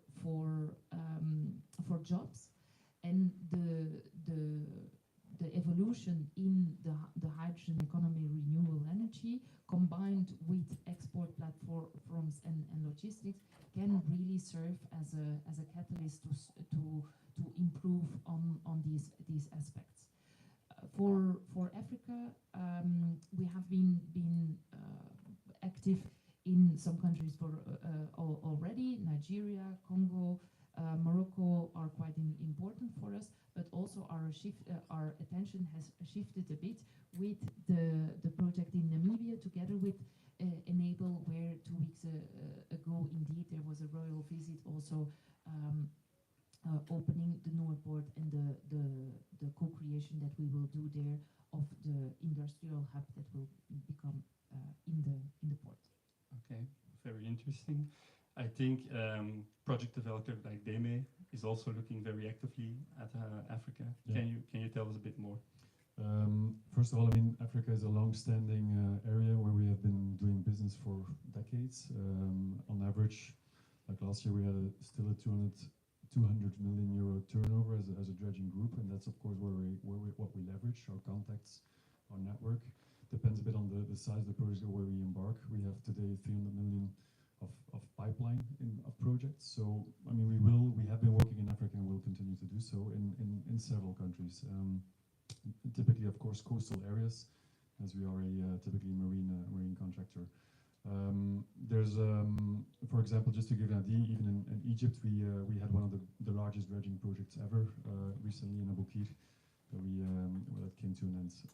So really massive projects as well, which gives us the advantage of understanding how to do business in Africa. Of course, you know, it doesn't scare us sometimes, and people, you know, we talk about cost of capital and so on. You know, will we get our money out? What about inflation? And then all the things that you would link to an area that you don't know. I mean, you need to have some establishment there, and then you learn to appreciate how to work there. So that's, I think, definitely an asset that we have. And using that, so we're using the high port model, and that is indeed linking port to port. So we have that network of locally already in Africa. And from that knowledge and that network, we are able to quite rapidly identify those areas, of course, where you have the very competitive renewable energy, and then start the process of de-risking a project, which is, you know, allocating your land, getting the agreements in place, getting your supply chain solved, and finding the right partners as well. And that's also something that is really in our DNA. So today we have, as I said before, so MENA areas, so Oman, I'm actually not including in the African continent, but Egypt and Morocco, so the north. We're actively pursuing other opportunities in the countries that we already heard, like Mauritania, Tunisia, Namibia. Okay. Actively looking for more opportunities where we can now leverage our understanding of the project setup, and with partnerships bring projects to you know, in the pipeline of the green energy transition. Mm-hmm. Yeah. Okay. So a couple of companies for who Africa is not new is already being actively looked at. Maybe the elephant in the room, or not the elephant in the room, is that we have 4 companies, but we also have a development agency. The role is a bit different. We have been active in Africa for decades, I think, Sophie, but maybe hydrogen is maybe a bit more new of a topic. Can you explain us how do you see the role of Enable in the future? How can you help our companies on the African continent? So indeed, we're a bit outsider here, and the topic is new for us as well. As I mentioned earlier, we started the whole reflection only last year, with the intention also to identify and come to an agreement, a common agreement amongst the different actors playing in Belgium, actors working on development and the development space. We came to an agreement that there is a role to play, and we see ourselves as a complementary player. Would say we are present in different countries. There is a strong relationship in countries with embedded experts in ministries, etc. So where we see an added value from our stage is to work close together with the different players active in the sector, and see in what extent we can support also where we see our support is really focusing on how to support the transition towards low carbon economies from the partner countries where you all want to develop. Yeah. So skills development had been raised, also in support, institutional support. So for the moment, we are supporting also a capacity building program at the moment with hosting a Namibian delegation that is coming over. These are opportunities where we can link different actors. We will not be an active player in the hydrogen sector, but our role can be to bridge between different actors and players. Very important was also mentioned in the first panel, I think, what you call the double goal of hydrogen, not only exporting to Europe, but of course also using it to decarbonize the industry locally. Exactly, where our attention point is indeed how to maximize development impact locally and then support the green industrialization that are in the objectives of the country, of the partner countries. We will get to that a bit more later. Maybe Remy, let me turn Laurent, sorry. Let me turn to you again. As an infrastructure player, you're of course very linked to ports in Belgium already, to the port of Antwerp, Bruges, but also North Sea port. what do you see as the future role of Fluxys in the hydrogen economy that is emerging in Africa? I think we are already investing abroad as a company. Our key market, our home turf, so to speak, is Belgium. We have expanded our tentacles in the northwestern part of Europe, and it's only recently that we have taken participations outside. So it might be one solution as well, taking a participation somewhere. We did it in Chile, we did it in Brazil, and more recently, and this one is very much linked to green hydrogen, we took a participation in Oman. So we are familiar with the name Dukm Export Harbor as well, because they have a lot of wind during the day. Sorry, a lot of sun during the day, a lot of wind during the night. So we can offer, of course, to take a participation somewhere. This is up to our international business development team to do that. But we can help another way, I think, which is more helping Africa to put in place the necessary regulatory framework, for instance, the right market model, because it's important as well. We have drafted recently a new commercial contract. We are in contact with our regulator. I think it's important for you to understand that for us, green hydrogen is a nascent market as well. So it's not that we know everything about green hydrogen in Belgium and in Europe. It's a new business for us as well. And so I think we can make you benefit of what we have learned from our first contact with the ministries, with the regulators, and most importantly with the customers. Because what you will have to do before designing a network is going to your customers, making what we call the CMI, a call for market interest, and saying, what is your profile? Are you a producer? Are you an off-taker? And if we have both, how can we make a link between the two? These are the kind of cooperations I think we can put in place. Okay, thank you.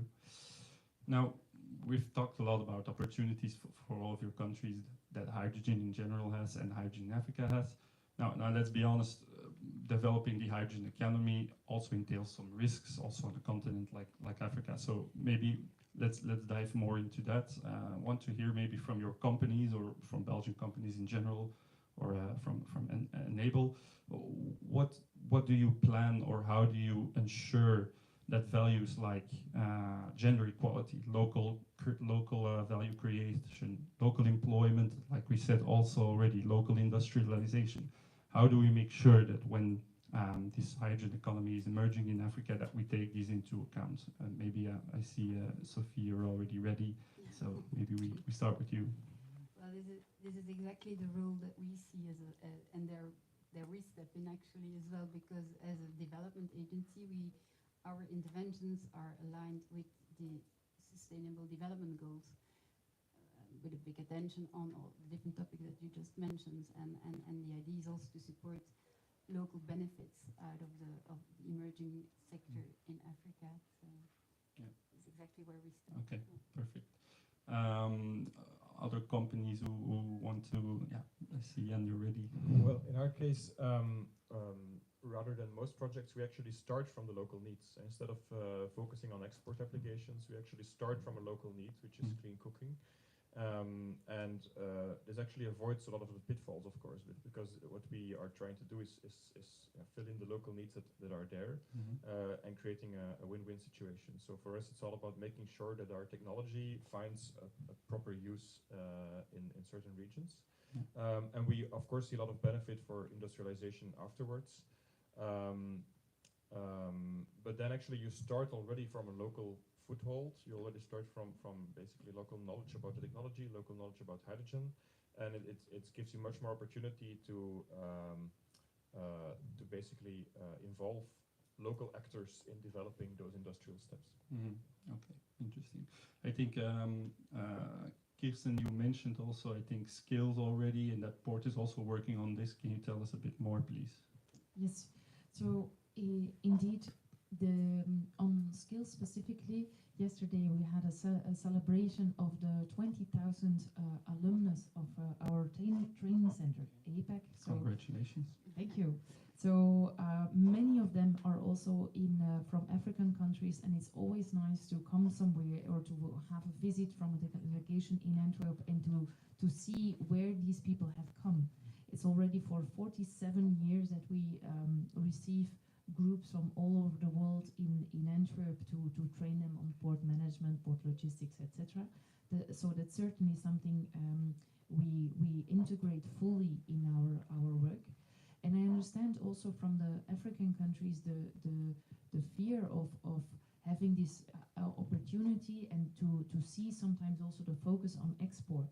So what does it mean for the value that can be captured in the local environment, local ecosystem? And that's exactly like Solid and like Enable, also the approach that we have. In Cotonou, for example, we are appointed as the port management since 2018. So we are responsible for the port to strengthen the activities, to work on safety, security, to extend the port, but with the idea to transfer the knowledge and transfer and to diminish our presence over the next nine years. So to transfer fully this responsibility to the local team. Okay, so that's interesting. You're working towards the end of your own mandate, let's say. Huh? Yes and no, because at the same time, from our perspective, we also have the mandate to invest somewhere, and we are looking to establish and to invest in some activities in a logistics center, for example, to see how we can get some footprint there as well. So we at the same time, yes, we want to strengthen the local team, and on the other, we also have a long-term commitment to really create value for both, for the local and also for Okay, very interesting. Maybe Jean-Baptiste, you mentioned already your project in Oman. It's if I'm not mistaken, 500 megawatt in the first phase, and then looking to scale up. It's already a big project.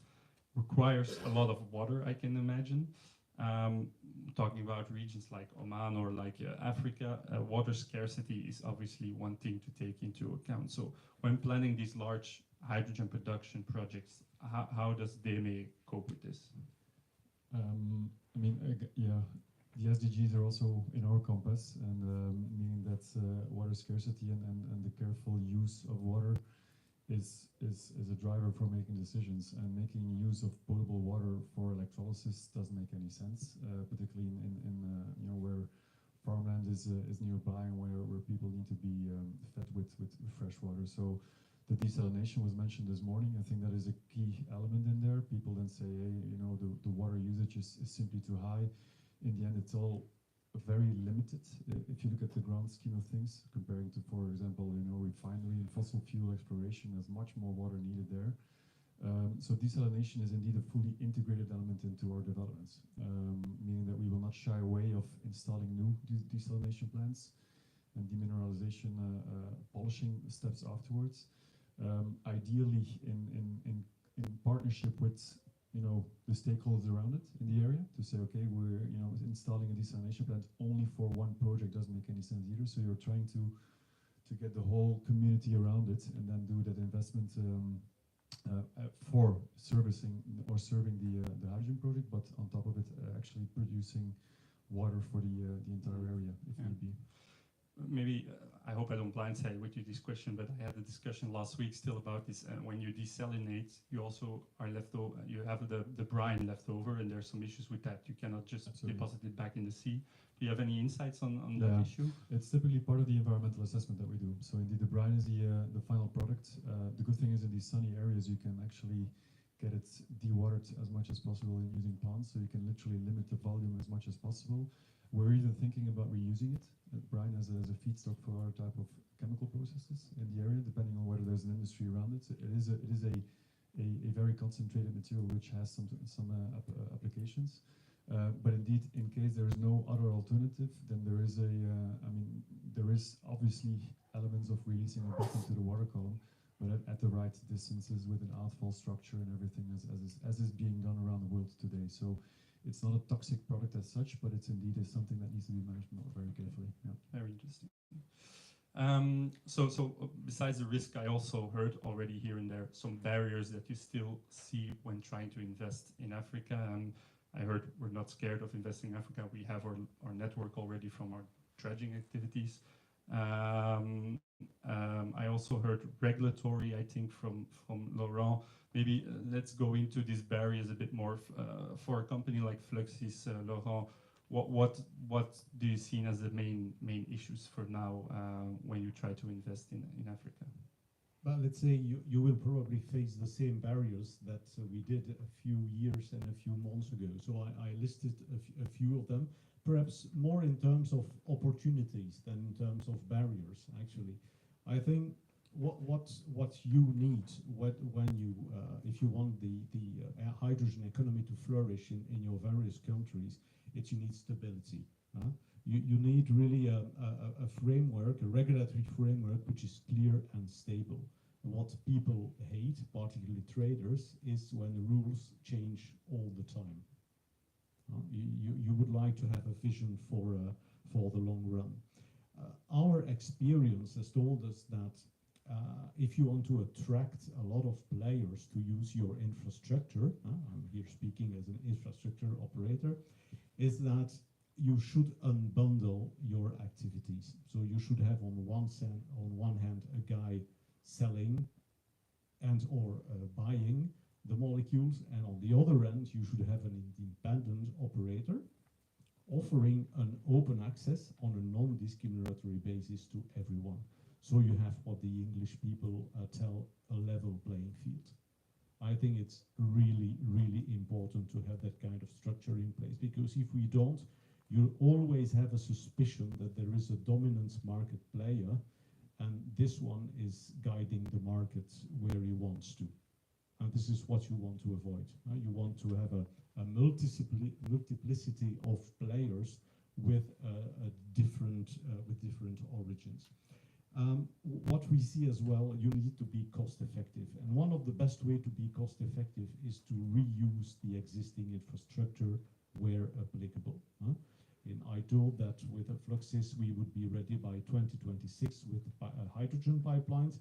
These are going to be new pipelines, but at the same time you are conducting a study with the University of Ghent. They are mapping our existing natural gas network, and they assess whether or not we can reuse it.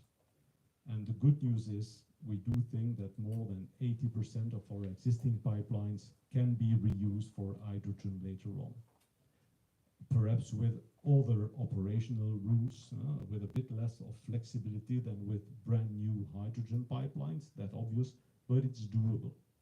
And if you do it that way, of course, it's become really economically favorable to transport hydrogen. And of course, a final point I would say is you need a trading place. If you want a market, you need a trading place, and a trading place you need a variety of players. You need banks, you need financial institutions, you need commodity traders, you need all that kind of profile. And you need, of course, that's really my final point, a very strong interoperability of the networks. And I'm not only talking about specifications, but specifications is an important point. If I would take, for instance, South Africa and Namibia as an example. Suppose Namibia becomes hydrogen-rich country and they want to export to South Africa, and they have a certain set of specification. Let's say 98% purity of hydrogen in that direction. Of course, if South Africa at a given moment in time becomes producers and delivers and can deliver to Namibia a specification of 95, we've got a problem, because they have imposed 98 as a minimum in their country. So they can import to a country which imposes 95, but the country with 95 cannot export to a country having imposed a minimum purity of 98. It sounds stupid, but it needs to be thought of as from the very beginning. It's even in Europe, we're still struggling with the whole purity discussion, so it's not exclusively for Africa. Yeah, the good news is interoperability issues exist since the very beginning of the transmission of natural gas. We do not agree with the Dutch people about a contract signed in the year 65. So, but gas is flowing. So we have to be serious about the issue of interoperability. But I think when it comes to purity of hydrogen, then it becomes important. Okay. Any other barriers your company see? Local contacts?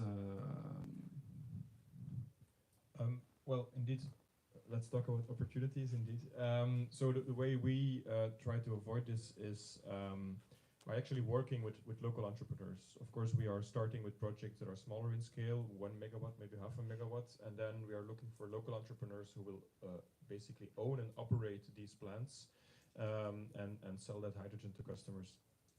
And in that case, you have people who know the local context, who benefit from having an optimal operation, and you create a win-win situation. So it's actually a way to ensure that you have local value creation, but also to maximize the success of your business, because it's not just some external entity operating in that country, but you're really looking for partners inside the country. Yeah. Maybe Sophie, how can you help our companies with local contacts, with these barriers we just identified? How could Enable help?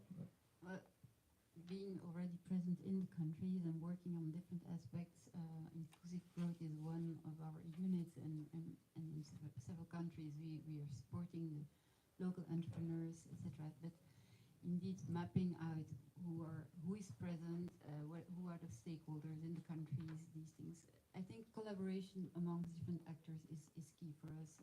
We don't have knowledge on hydrogen, and that's not our position neither. It's to help to bridge between actors and help locally the ecosystem being developed, also knowledge sharing, skills development, employment, and then also making linkages, most probably, because in countries there is still a huge need on access to energy in general. I think cooking is part of the access to energy. So seeing also linkages between the several projects on access to energy, access to water, and these big projects is also an area where we could collaborate. Yeah. Okay. Maybe last question. So Kirsten, you mentioned you're active basically all over the world. Also, a couple of countries in Africa already. Do you have some lessons learned from the past to overcome the barriers we just discussed? Maybe also what Jean-Baptiste mentioned. I think it's important to know that we talk about Africa as a whole, but the diversity is so big. So there's no one-size-fits-all solution. And to turn it around, I think it's also when you work with Belgian people or with French people or with Dutch people, it's a huge difference. So everywhere where you want to develop, I think the recognition of the way of working and the respect that you have and to see how you can progress is quite important to keep that in mind.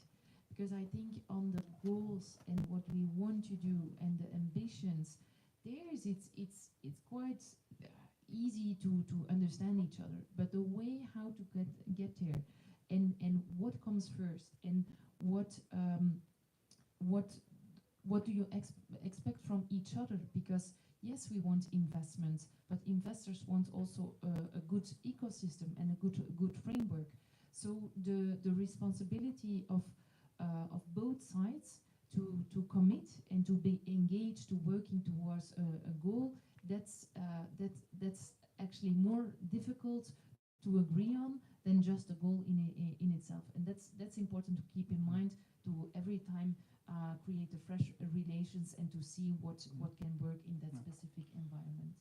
So I note working with the Dutch is more difficult than working with Belgians. I have not said that. Free interpretation. No, let's maybe go to the wrap-up of the panel so we can also go to the rest of the program. So we heard a lot of opportunities for both our companies, sorry, and companies in Africa, countries in Africa, but some risks will pop up. We heard from the solutions from the different players. Enable will have an important role, I think, to play to help our companies there and to help the local companies there.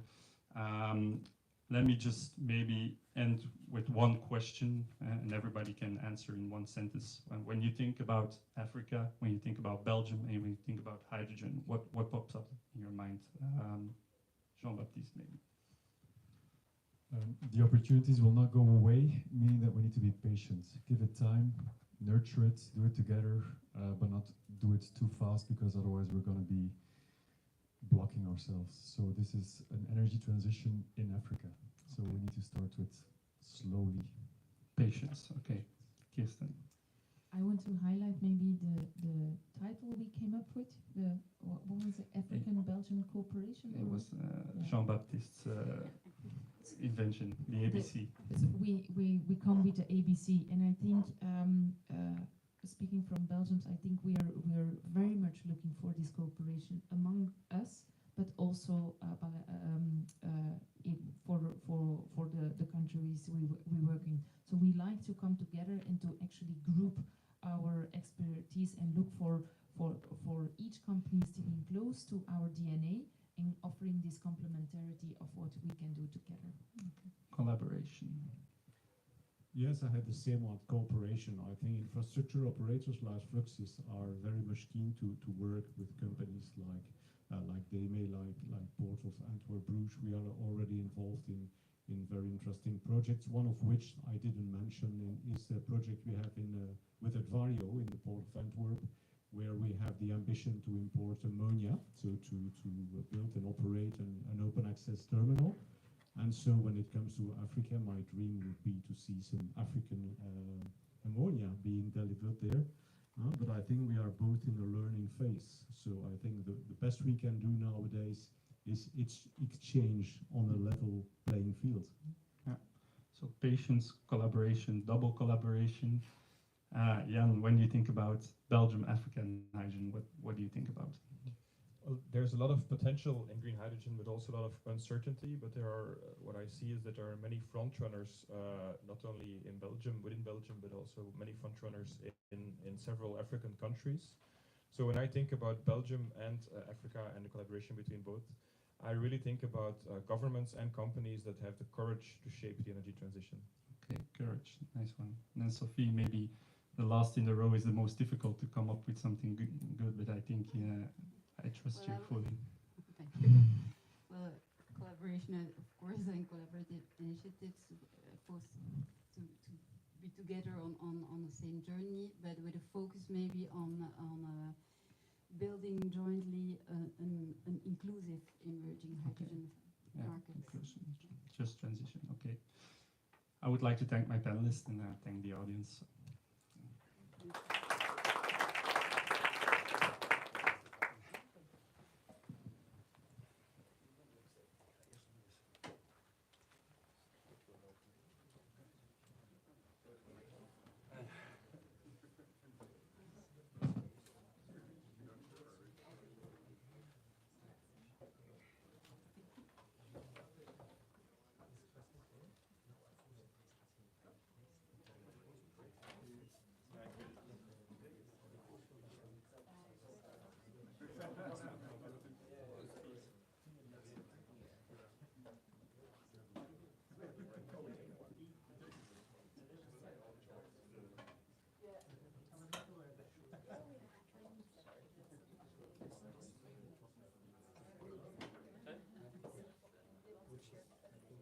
Yeah, I think it's right.